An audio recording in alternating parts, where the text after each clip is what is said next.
Janardhana Reddy model ಹೌಸ್ಗೆ ಬೆಂಕಿ, ಬಡಾವಣೆಯ ಇಂಜಿನಿಯರ್ಗಳಿಂದ ಪೊಲೀಸರಿಗೆ ದೂರು, ಬಳ್ಳಾರಿ ಗ್ರಾಮೀಣ ಠಾಣೆಯಲ್ಲಿ ಪ್ರಕರಣ ದಾಖಲು.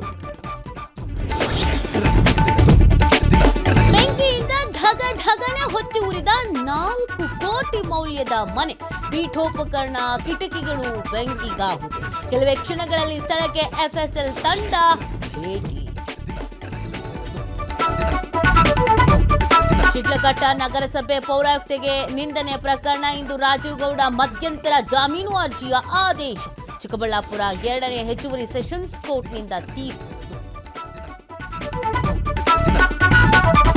ಜಂಟಿ ಅಧಿವೇಶನದಲ್ಲಿ ನರೇಗಾ ಬಗ್ಗೆ ಚರ್ಚೆ. ಜನವರಿ 28ರಂದು ಕಾಂಗ್ರೆಸ್ ಶಾಸಕಾಂಗ ಪಕ್ಷದ ಸಭೆ. ಸದನದಲ್ಲಿ ಕಡ್ಡಾಯ ಹಾಜರಿಗೆ ಶಾಸಕರಿಗೆ ಸೂಚನೆ ಸಾಧ್ಯತೆ. ನೋ ಪಾರ್ಕಿಂಗ್ನಲ್ಲಿ ಕಾರು ನಿಲ್ಲಿಸಿದ್ದಕ್ಕೇನೆ ಕಿರಿಕು, ಚಾಲಕನ ಮೇಲೆ ಪೊಲೀಸರಿಂದ ಹಲ್ಲೆ ಆರೋಪ. ಬೆಳಗಾವಿ ಜಿಲ್ಲೆ ಸವದತ್ತಿಯಲ್ಲಿ ಘಟನೆ.